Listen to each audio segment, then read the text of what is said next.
I think I'm getting drunk already.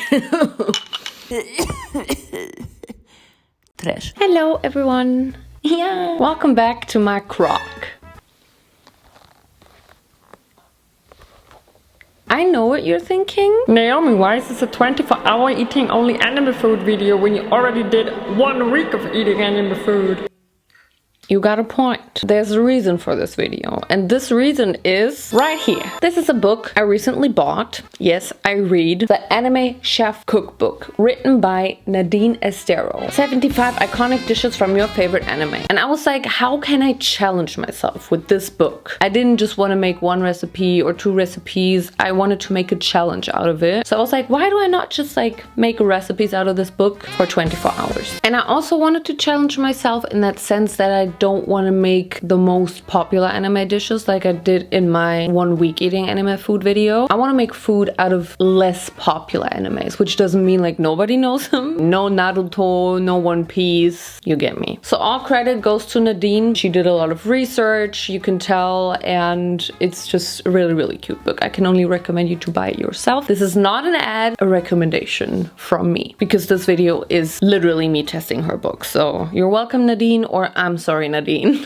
Let's start my anime food day. We're gonna start with breakfast, obviously. I am going to make the sheep's milk porridge with apples and goat cheese found in the anime Spice and Wolf. There was this one episode in which Lawrence makes Holo this porridge because Holo is sick, and Lawrence said that this dish is rich in nutrients, good for rehydration, and has a nice thermal balance with the hot porridge and cold toppings. Plus, it's a perfect marriage of sweet and savory. And I don't know, this just sounded so good to me. I love goat cheese. Well, I don't necessarily love porridge, but I love the combination of sweet and savory, and I've never actually eaten like savory porridge. To me, porridge has to be sweet. Excuse the way I look. It was literally early in the morning and I have not slept much. Her recipe is actually for 4 servings, but I didn't want to have that much, so I just divided it in half. You know, I'm just making my own measurements kind of. So I'm just putting some goat milk into a pot. In the anime they use sheep's milk. I couldn't find sheep's milk and I think it's kind of similar. And then you want to put a little bit of butter in there. I'm really eyeballing a lot. You know me and recipes. Then we're gonna put some honey in there, about a teaspoon. And we're also gonna put a stick of cinnamon in there. And a very important spice is nutmeg, but don't put too much. Then also put a little bit of salt in there, and then you're gonna let it boil for a little bit and just simmer for about 20 minutes. And meanwhile, you can already cut your toppings, which in this case would be my apple. Just slice it super thin. I also bought this goat cheese, which was kind of mild, and I like a bit more of a heavy goat cheese, so I also got the Spanish cheese plate with manchego iberico y queso de cabra. Love Spanish cheese in general. I'm just cutting that into little pieces, and then we can get back to our goat milk mixture, and we're gonna take out our stick of cinnamon, and then you can already add your porridge, or well, not, what is that called? Oats. And then depending on how thick or liquid you want your porridge, you're gonna let it simmer for a little bit. I did like 5 minutes, and that's the porridge done, honey boo boo. Then you're gonna top it off with your apples. I didn't even realize, but I created such a beautiful apple flour. And then also the goat cheese on top. As I said, I did a mixture out of both of my cheeses. That is it. That is your breakfast. That was actually very quick and easy. It definitely is a wild mixture of flavors, so it could go wrong. I mean, it did a little bit, but just because I needed more honey. There was like no sweetness in there at all. So I just put some more honey in afterwards to give it more sweetness, and then it was actually kind of good. I'm just personally still not the biggest fan of porridge, but I really did like the cheese in there because it also melted because it was super hot, and it was such an interesting combination also with the apple. I'm here for interesting food combinations. I still don't think I will ever make it again just because I'm not a huge porridge fan. But if somebody forced me to make porridge, I would probably make this one. After breakfast, I decided to dye my hair because I could not look at my hair anymore, because what the fuck is this disgustingness? And now I have gray hair. Next, it's time for lunch. And I was craving something hearty and warm, so I made a recipe from Attack on Titan. A very, very unpopular anime. Okay, you got me. This one might be a bit more popular. We're gonna make Sashas stolen bread and potato ration soup. And actually in season 1, episode 3, you can see that Eren is eating this potato kind of soup. Is that potatoes? And also in that episode, you can see that Sasha is eating the stolen bread. But I do have to say that my mom actually makes a freaking bomb ass to die for potato soup. So I doubted that this one will get on the same level as my mom's. I'll see what happens. First off, we're gonna start with the bread, which means we're gonna have to make a fucking dough. Yay! We're gonna start by adding some lukewarm water and some sugar into the water and a whole package of yeast. Then you know the drill, you have to let it sit for a little bit, let the yeast be activated and put it in a warm place. And after it started bubbling, it's like 10 minutes, you can proceed. I accidentally did not film how I put the flour in there, but I put flour in there. Also 1 teaspoon of salt and 60 milliliters olive oil. And you guys know, when I make dough, nothing ever goes wrong. And after you formed your cute little dough ball, you're gonna take another bowl and oil it and then put your dough in there. And now it's time to let it sit for 1 hour, also in a warm place preferably. And then after 1 hour, she rose. You raise me up. Do you guys still remember this one Romeo and Juliet remake, this anime? And they had this song as their intro, but like with Japanese lyrics. Oh my god, I was so obsessed with it.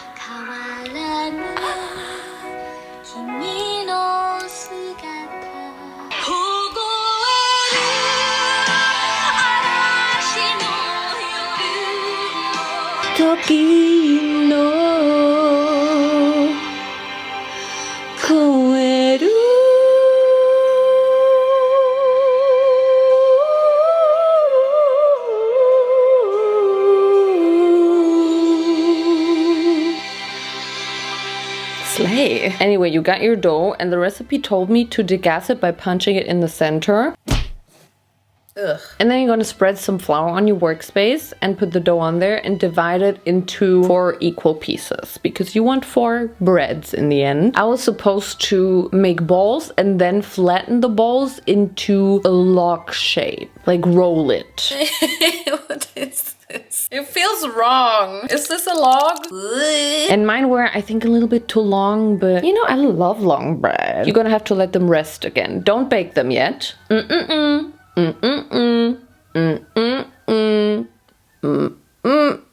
Then take them out again and you can see they have expanded a bit again, and you're gonna just brush them with a little bit of egg wash, so an egg mixed with a little bit of water. Then you're also gonna cut a few little cuts in there to make it look more like bread. And now it's finally time to bake that hoe, my 4 hoes. Bake on 20 to 25 minutes on 190 degrees Celsius. Meanwhile, our bread is in the oven. We're not gonna make the soup yet, we're actually gonna make our garlic chips. So we have 3 garlic cloves and we're gonna cut them in slices, just like chips. And then you're gonna put a lot of olive oil into the pan. I mean, it's not a lot, but it's a lot for these tiny little pieces of garlic. They're gonna have a little party, they're gonna dance.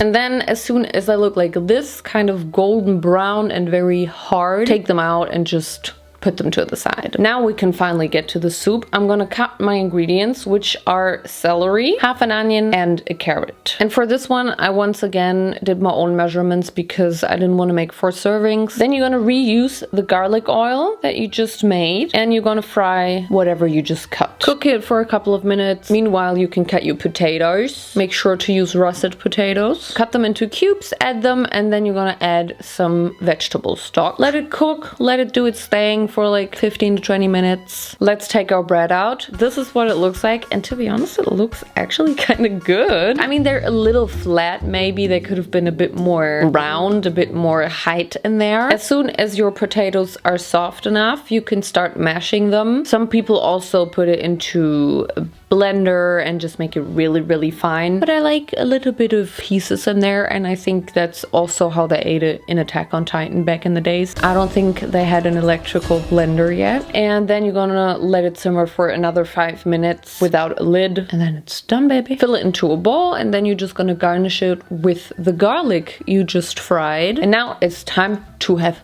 lunch. Let's try the bread first. I think it was an okay bread. I don't like it when it tastes too yeasty. And I feel like every kind of bread though I make, it just ends up tasting very yeasty. The potato soup itself was also not bad, but I have to say that without the garlic chips, it was lacking a little bit of flavor. Maybe I should have added a bit more vegetable stock or a bit of a stronger vegetable stock and a bit more salt and pepper. But with the garlic chips though, those garlic chips were really giving something into the soup. Like it was super garlicky. I did not expect that. My mom's soup is definitely better. Maybe I need to film a video just making my mom's recipes.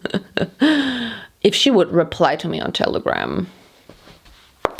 Next, I thought it was a great time for a late afternoon snack. So I decided I want to make the mango parfait from Maid Sama. I actually watched Maid Sama like a long time ago and I was kind of obsessed back then. I think I need to rewatch it. In this anime, Misaki Rai, she works at this cafe where she's dressed like a maid. And Nadine wrote her classmate Usui comes to the cafe often and is a big fan of this mango parfait, which in the episode she linked was barely visible. I found this one scene where you can see it just like being on the table and apparently he eats it. This is the mango parfait we're gonna make. I bought a mango and unfortunately it was very, very overly ripe, maybe even already a bit bad. And honestly, I tried it. It was still fine. It had a little bit of a bad flavor, like a tiny little bit, but I had no choice. I had to go with this mango. So I just went ahead and blended that mango. Honestly, I don't think it even needed to be blended. It was already so mushy. It didn't taste bad. I added some more sugar. I mean, when we eat like mashed up things like applesauce or something, they probably put in bad apples too. And then we're gonna put the mango to the side and we're gonna make another layer, which consists of 1 cup of cream cheese, which was definitely a bit hard to get out of my cup, but I never stopped fighting. Mix this for like 1 minute so it gets a bit more creamy. And then you're gonna add a little bit of cream. Put about 1 teaspoon of vanilla extract in there, and then you have to mix it again and actually like whisk it until it gets hard,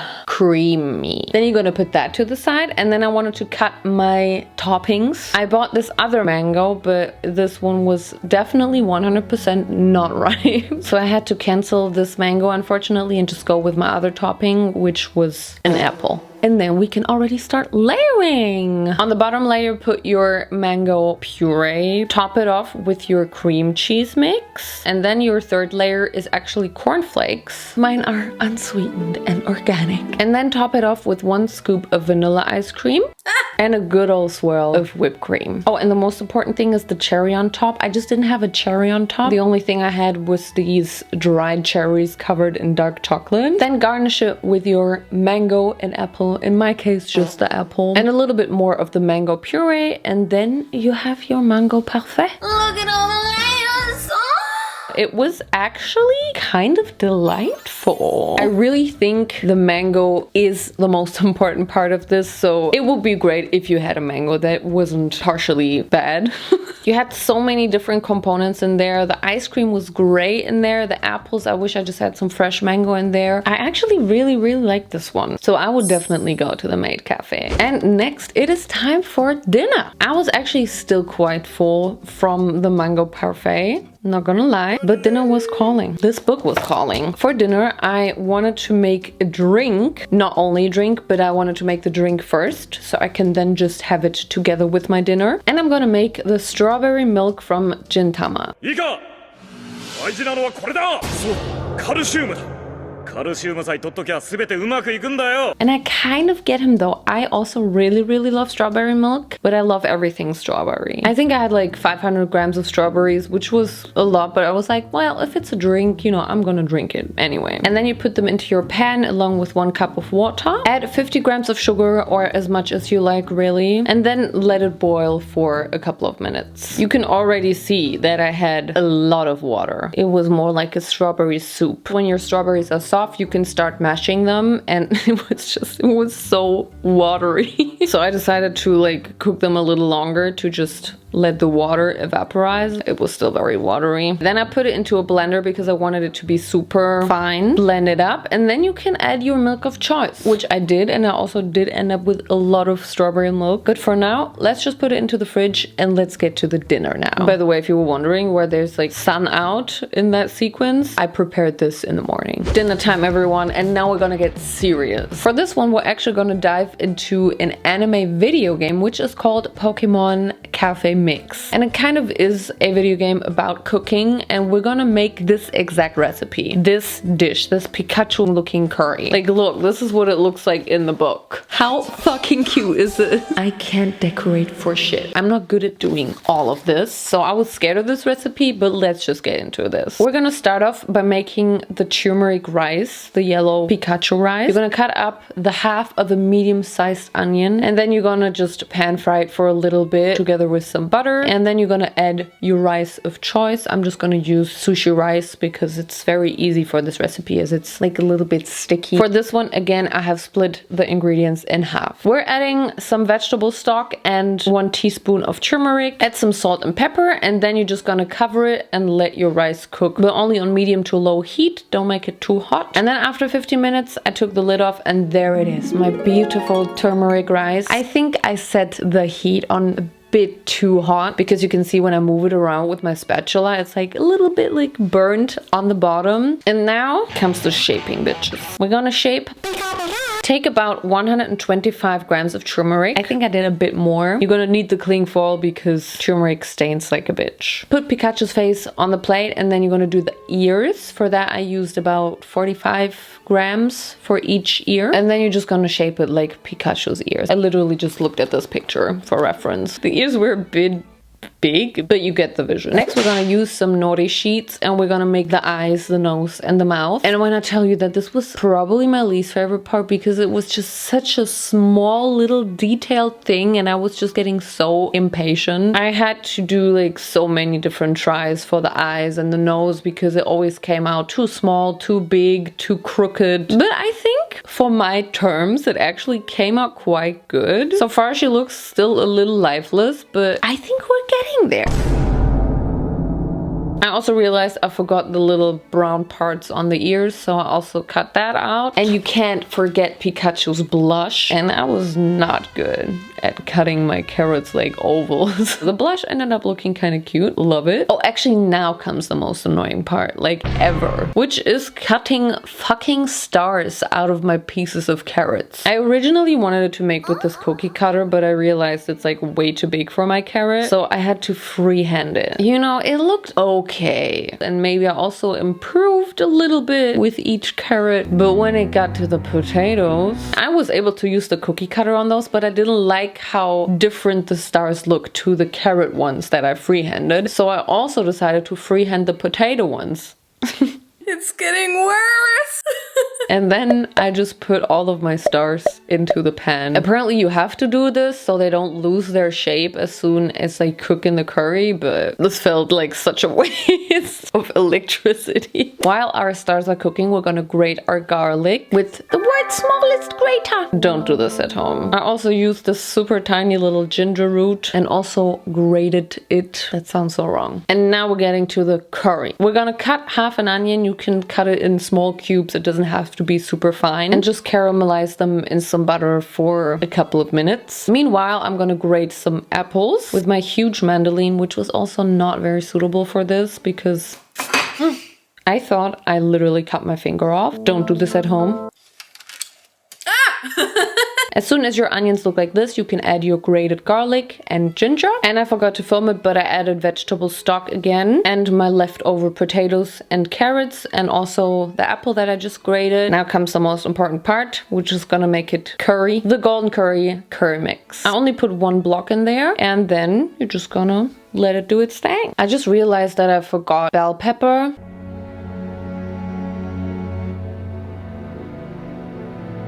Oh, and I forgot, you're also gonna put a bit of honey in there. Just as much as you like. I'm just doing the finishing touches, such as using my goat cheese as eye highlights. Oh my god. I'm scared I'm gonna ruin it now.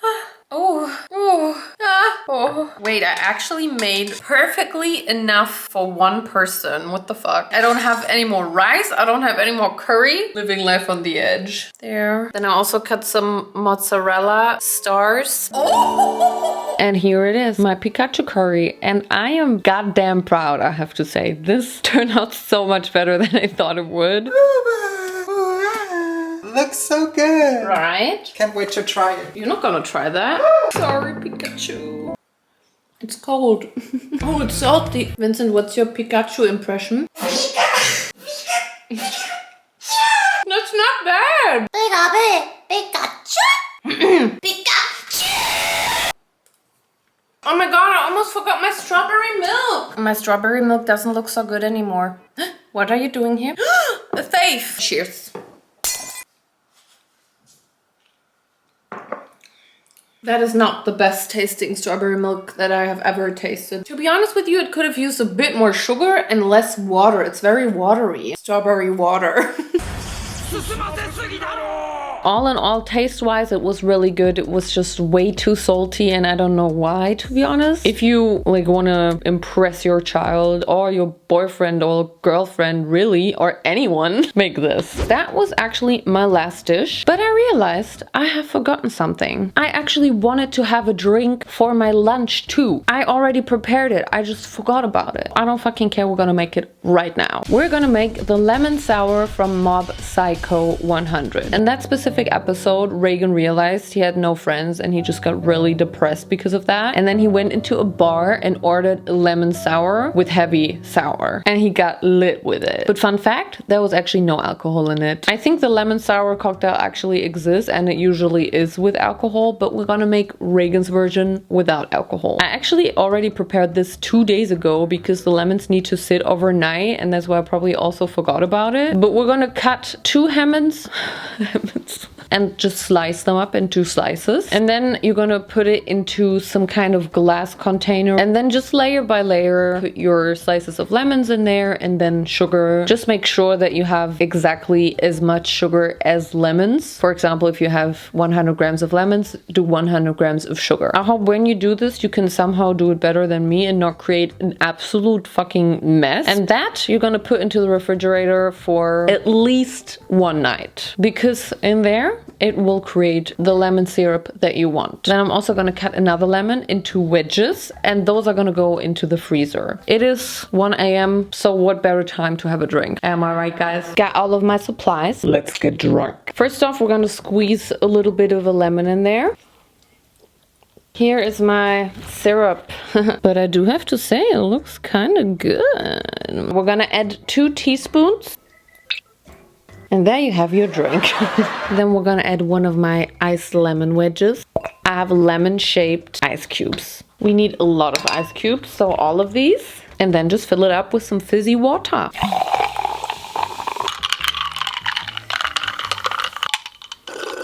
I need more flavor. It's not sour at all. 1 more teaspoon of syrup, maybe 2. Now we're talking. Ooh, that's good. That's some good as lemonade. This is such a summer drink though. This was such a good ending. This book really is great. I mean, sometimes it's a bit hard to understand, but I think written recipes without having any pictures or video is just hard to understand sometimes. Let me know if I should make more recipes out of this book. Don't forget to follow me on all of my social media, which is Naomijon on Instagram, Naomijon on TikTok, and the Naomijon on Twitter. Oh yeah. Thank you guys so much for watching, and I will see you in my next video. And now I'm gonna get litty with my lemon sour.